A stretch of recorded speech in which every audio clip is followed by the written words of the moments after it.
오늘 또 그대의 최고의 날입니다. 임은미 선교사 묵상입니다. 2021년 4월 12일 월요일 최고의 날, 헤아릴 수 없는 큰 일들을 행하실 하나님. 욥기 37장. 어제는 울산 대형교회 담임 목사님이 카톡을 보내주셨다. 아마 주일날 당회를 마치시고 보내주신 글 같았다. 62년 대형교회가 생기고 처음 있는 일들이라며 간증을 보내주셨다. 어려운 이웃들, 어려운 교회들, 환자들, 협력 선교사 등의 거의 5억을 전달하기로 했다는 것이다. 그리고는 나에게 2천만 원을 보내기로 했다는 것이다. 2천만 원 헌금을 나에게로? 어머나, 이 웬일? 내가 한국에 지난달 있을 때 울산 대형교회에서 금요 설교를 했었다.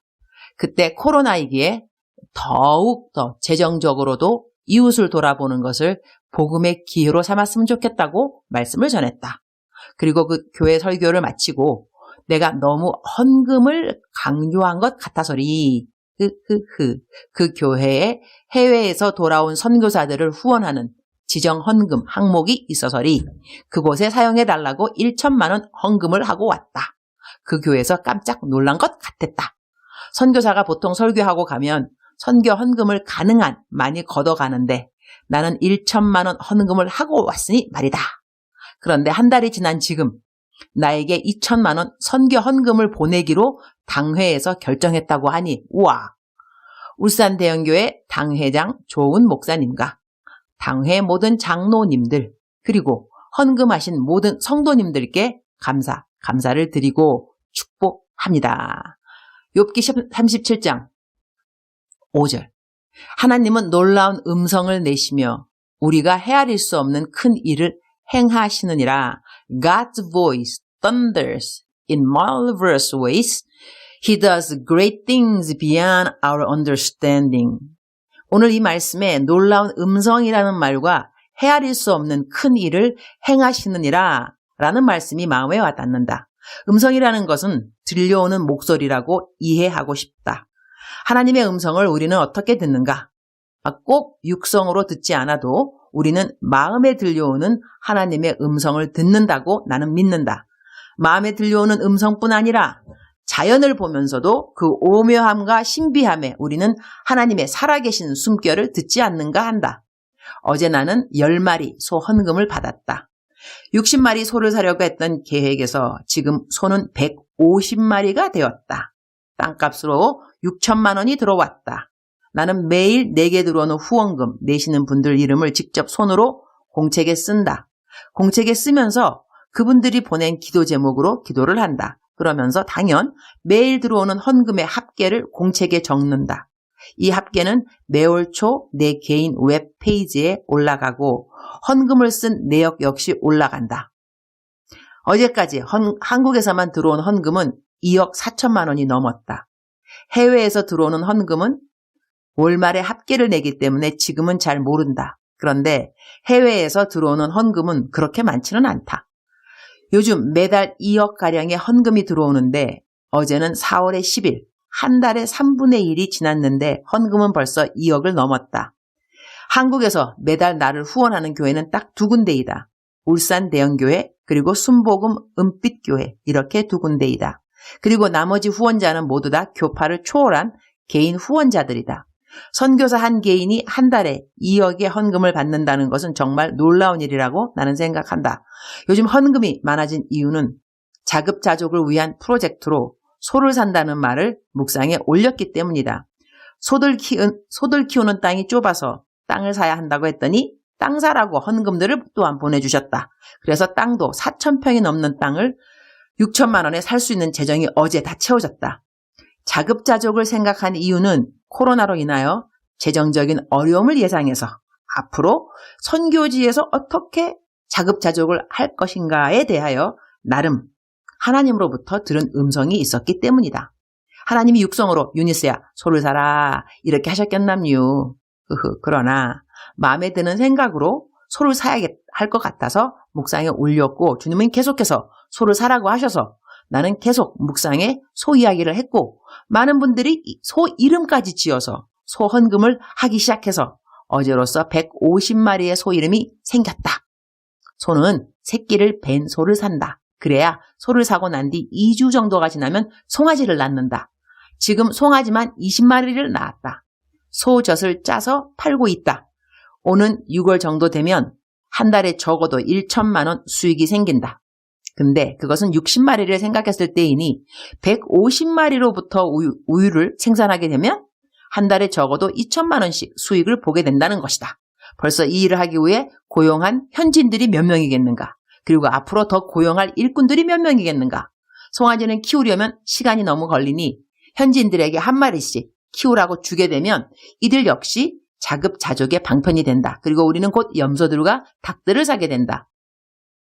수양회관에서 수양에 오는 모든 사람들에게 필요한 음식들은 수양회관 자체 내에서 다 해결할 수 있도록 한다. 그리고 닭들은 가난한 사람들에게 몇 마리씩 키우라고 주기 시작한다. 그러면 닭들이 적어도 매일 낳는 달걀들로도 사람들이 배를 굶지는 않게 된다는 것이다.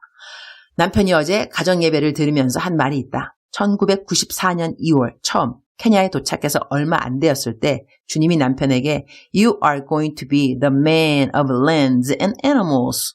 너는 땅과 가축들을 다스리게 되리라 라는 말씀을 성경을 읽을 때 하셔서 아니 선교하러 왔는데 웬 땅 이야기와 가축 이야기를 하시지?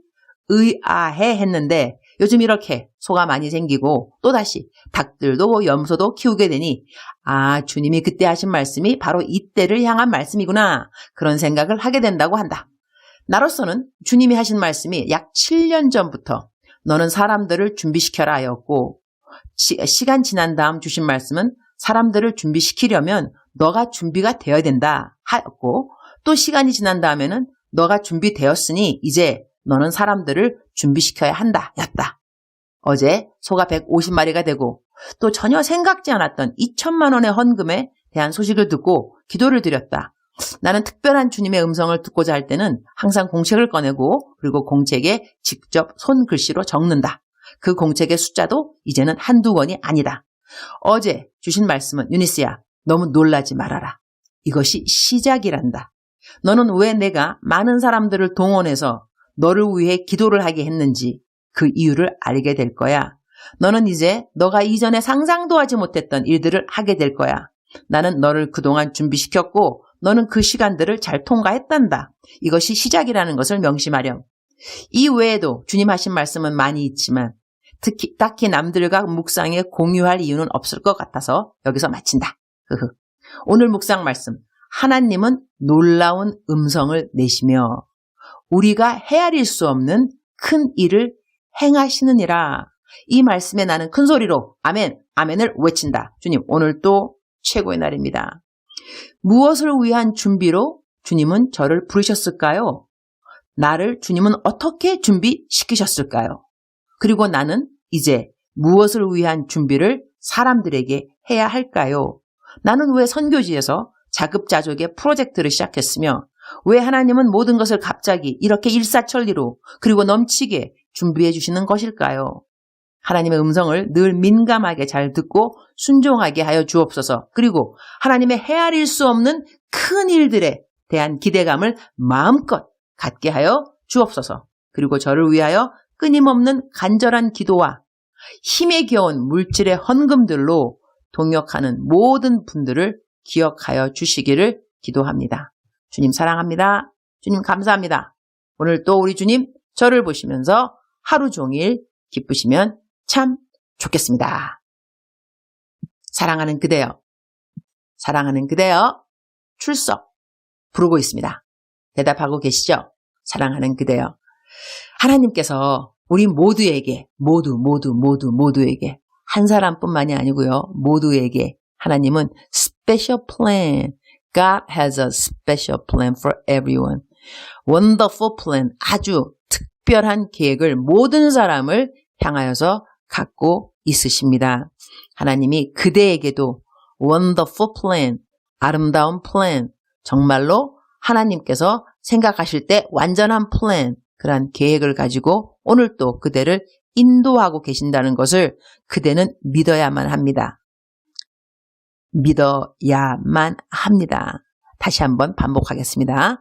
믿어야만 합니다. 하나님은 그대를 향하여 아름다운, 놀라운, 스페셜, 특별한 계획을 갖고 계십니다. 하나님은 우리들이 그 믿음을 갖는 것을 기뻐하십니다. 믿음이 없이는 하나님을 기쁘게 못하나니 우리는 그 믿음을 갖고 있어야 하나님을 기쁘게 할 수 있습니다. 우리의 믿음대로 어떠한 일이 되든지 안 되든지 간에 그것 상관없이 일단은 하나님을 기쁘게 하는 사람이 되려면 하나님을 향하여서 믿음이 있어야 한다는 것입니다. 오늘 하나님은 그대에게 말씀하십니다. 사랑하는 딸아, 사랑하는 아들아, 나는 너에게 아름다운 그리고 완전한 계획이 있단다. 믿어지니? 믿을 수 있니? 우리는 이때 아멘, 아멘 대답함으로 말미암아 하나님께서 우리를 향하신 계획에 우리가 믿음이 있다고, 믿음이 있다는 것은 곧 하나님을 기쁘게 하는 것이니까 하나님을 기쁘게 하면서 오늘 하루도 시작하는 그대가 되기를 축복합니다. 사랑하는 그대여, 사랑하는 그대여, 억만 번 더 들어도 기분이 좋은 말, 사랑하는 그대여, 오늘 또 하나님과 동행하실 그대를 사랑합니다. 사랑하는 그대여 축복합니다. 오늘 또 그대의 최고의 날입니다.